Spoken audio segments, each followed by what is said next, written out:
Today I want to talk about meditation. There are many ways to meditate. There are many different types of meditations and many different reasons why someone might want to enter into a meditation practice. Many times I hear people say, I can't meditate. I sit down, I fall asleep, or there's too much thoughts going on in my mind. I can't focus, I can't do it. It's important to learn what type of meditation works best. So there's seated meditation where the focus is on the breath, of becoming conscious and still and present, of learning to deeply listen. There is also the type of meditation where there is the purpose or intention of gaining insight into a particular topic, experience, situation, feeling as well.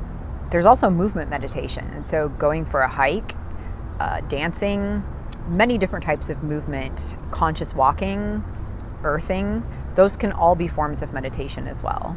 In some practices, it's also possible to learn how to be in a state of meditation while going about your everyday life. Therefore, what is meditation? It's a practice of grounding in, of being conscious, present, slowing down, being aware, of observing, listening, and being mindful in the moment. Right now, I'm practicing meditation while I'm making this video and communicating. I'm slowing down my speech, I'm being aware, I'm staying connected in my body, and I'm listening and allowing what needs to be communicated to flow through me. Being in a meditative state calms the nervous system. It also helps us gain clarity and insight on the actions to take in our life. It allows us to be embodied and aware of how we're feeling, and when circumstances or stimulus that we're taking in is not right for us. So being in a state of meditation helps us calm our nervous system, ground in, be present and aware. Imagine for a moment you're walking down a street. It's peaceful, it's quiet, you can hear the birds, maybe it's a neighborhood. And as you walk, you approach a park. And as you get near to the park, you start noticing there's lots of cars coming and going, horns honking, there's people, there's sounds of play. Maybe the excitement of the activity draws you in, and all of your attention goes to what is happening at the park. The park, however, was not your destination. So you keep walking forward. And as you walk forward, you pass the park and you find yourself continuing along your route where it is once again peaceful, quiet, and still. And as you continue to walk forward, maybe you approach a house where someone is moving from, and you notice there's a moving truck, and you notice that there's people coming and going and furniture being taken in and out of the house. All of your attention goes over to what is happening at this home and the movement that is taking place there. But again, your destination was not this home where people are moving from. So you keep walking. You round a corner and you find yourself in a vast, open field. There's space, there's peace, there's expansiveness, there's stillness, and you realize that you've arrived here in this moment of peace, where the thoughts have calmed, you've grounded into yourself, you feel a sense of peace, and your whole nervous system has calmed. This is meditation. So if you have tried meditation in the past and your dialogue is, I can't do it because I can't focus, because my mind doesn't calm down, because my body doesn't still, because I get distracted too easy, for all of the reasons that you tell yourself, explore and consider that the purpose of the meditation is to have the distractions so we can learn to pull ourselves back into the path forward, back into the stillness, back into the peace, to return to the point of focus, to the purpose of why we're sitting to meditate in the first place. There are going to be distractions. That is going to happen.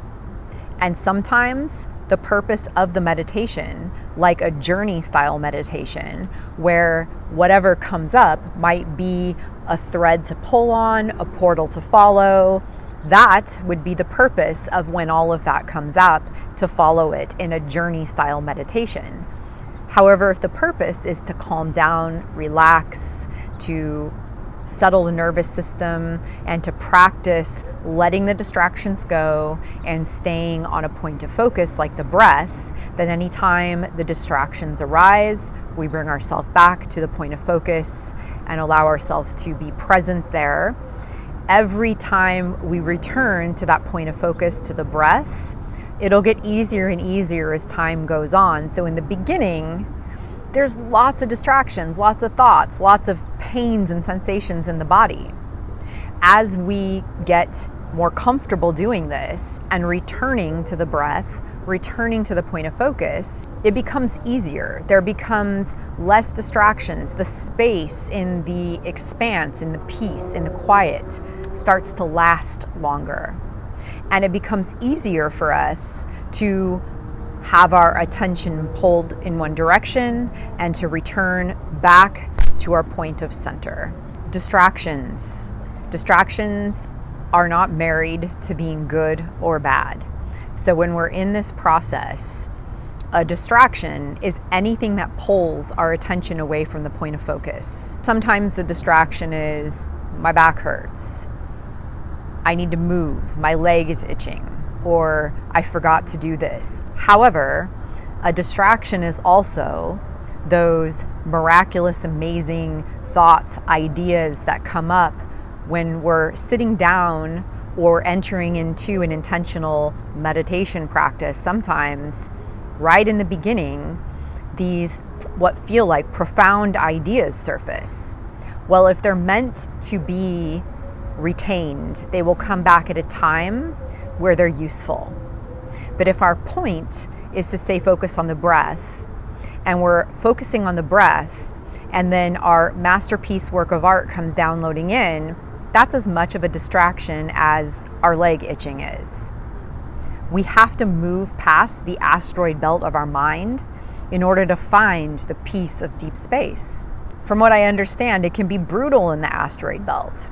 We're being bombarded with all of the stimulus. And if we haven't practiced the muscle of staying present within ourselves, of staying embodied, then we might be thrown about by all of what comes showing up for us. And that can feel intense. It is not important what style or technique of meditation is chosen.